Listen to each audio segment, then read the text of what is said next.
আমার বাড়ি কুড়িগ্রাম ডিস্ট্রিক্ট চিলমারি উপজেলাধীন গাবেরতল বদাদপুরে আমার বাড়ি।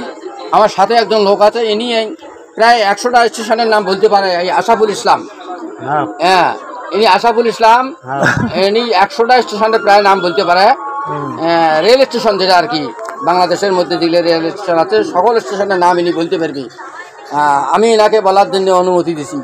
এই নামগুলি বলবি এলি আপনারা সবাই শুনবেন। রমনা, বরাবরী, পুরীপুর, দুর্গাপুর, কুড়িগ্রাম, টকরাঘাট, রাজারহাট, সিঙ্গেরদাবি, কিস্তে, কাউনিয়ে, বীরবাগ, রংপুর, তারপরে শ্যামপুর, আউলিয়াগঞ্জ, বদরগঞ্জ, খোলাহাটি, পার্বতীপুর, ভবানীপুর, তারপরে ফুলবাড়ি, বিরামপুর,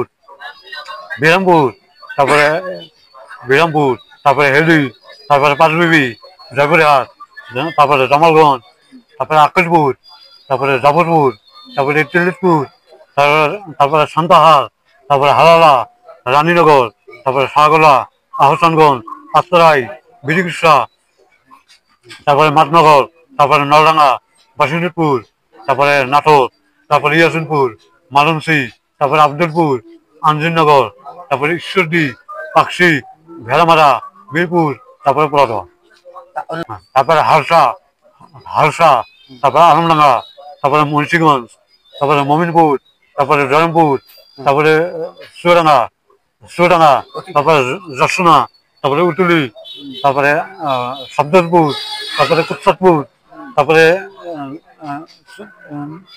কুৎসাদপুর,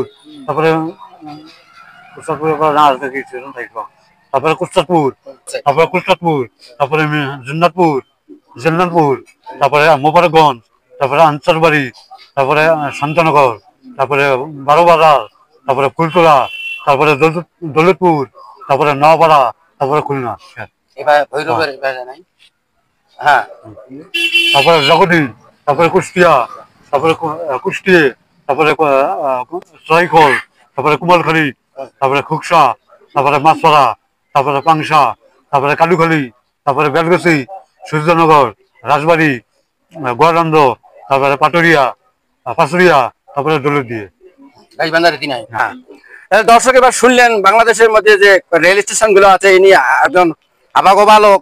এই যে এত স্টেশনের নাম জানে, এনাকে অনেক ধন্যবাদ বলি আমরা চিলমারির পক্ষ থেকে এনাকে অনেক ধন্যবাদ জানাই যে ইনি রেল স্টেশনের নামগুলো সুন্দরভাবে বলতে পারছে। আমরা তো জানি না, এত শিক্ষিত হলেও আমরা জানি না, ইনি যে বলতে বলছে আবাগোবা লোক। এনাকে সবাই একটু লাইক করবেন, সবার কাছে অনুরোধ। কেমন হলো ভিডিওটি আমাদের দুজনকার, সেটাও আমাদের লাইক করবেন। আমরা আশা করি আপনারা সবাই সুস্থ থাকেন, ভালো থাকেন।